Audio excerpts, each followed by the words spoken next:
Yan guys, medyo mailaw talaga siya. Okay, yan.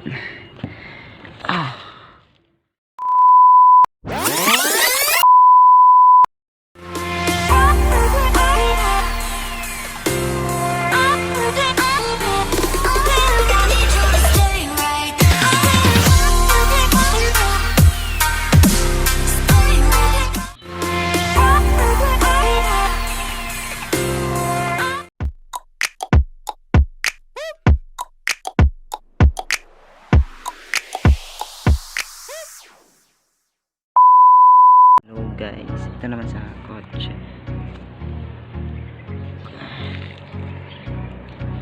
Kanina ko lang ito natapos eh. Okay. Yan. LED dyan. Bali pinalitan ko rin to kanina lang. Hindi ko na siya na video kasi mas mahirap to na part eh. Hinapan ko lang siya ng matataguan at malulusutan ng wires.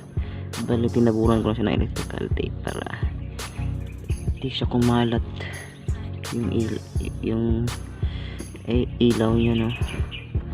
Bali ang color nito din is white. Okay.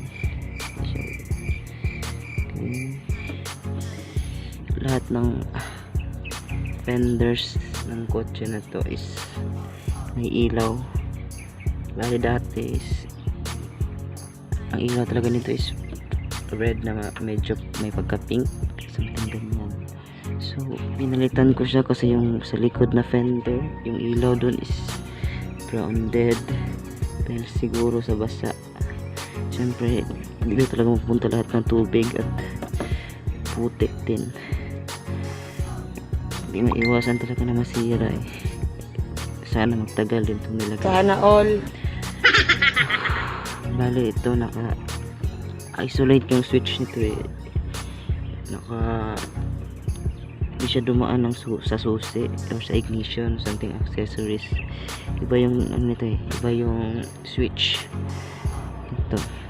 So papakita ko muna yung switch guys.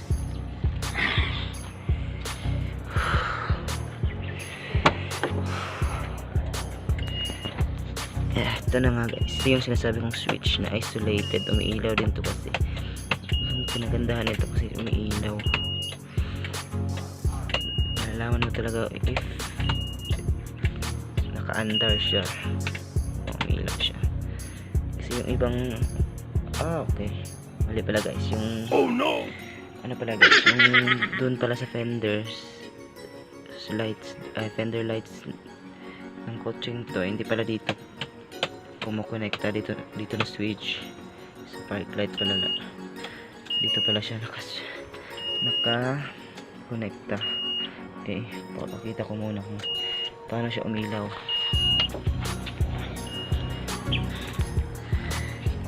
Yan guys, medyo mailaw talaga siya.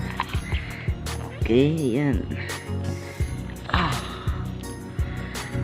Tapos yung ibang fender lights natin. Yan, kahit maliwanag yung paligid is kita mo talaga na umiilaw talaga dito sa ilalim. Okay, yun. Sabay ko itong na-install eh sa pagpalit. Okay, ito naman tayo sa likod. Bale, ito talaga yung nasira dito yung na part eh, nag ground siya eh. Hindi ko alam kung bakit, siguro sa ulan at sa tubig kasi ng tubig at putik dyan pumupunta, hinahagis sa taas. Siguro yung LED natin di siya nakatiis at nasira agad within I think 2 months lang tinagal nun eh yung LED na yun. Sana magtagal to. Sana all. So ito yung sa left side. Okay, ayan. Dito wala sana yung sira pero pinalitan to ng lahat ng white. Dati kasi pula. Okay. So ayun na. Badle, yun lang muna natin ipa-vlog sa kutseng to. Pero marami pa tong modification at i-install dito, kaya more videos to come and vlogs. Kaya subscribe na kayo guys.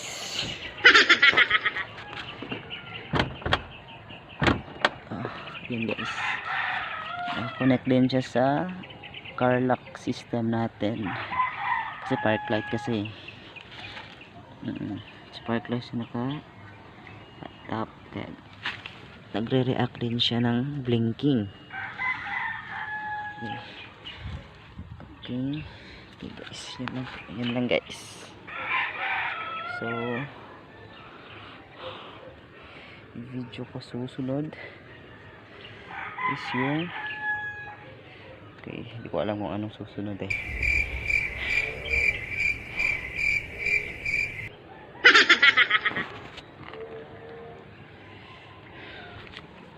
Ikot muna tayo. Okay, good looking on yung kotse ito is Nissan Sentra 1998 year model. Ang kinagandahan dito is yung ano talaga eh, yung grills. Naiiba eh. Yung iba kasing Sentra di ko gusto kasi yung grills niya dito yung chrome or something may pagka yellow. Hindi ko siya gusto. Mas look better if naka color block yung grills tulad nito. Okay, so dito nagtatapos ang aking vlog about sa fender lights natin. Okay,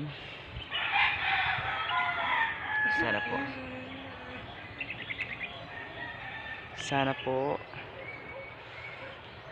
po supportahan niyo po ako sa vlog again and again. Supportahan niyo po ako sa aking vlog kasi marami pa po akong iba vlogs, kaya subscribe po kayo, comment. Okay lang. Thank you guys and hope you like my video. Sana gustuhan niyo ang susunod kong video. Okay, thank you. Goodbye. 3, 2, 1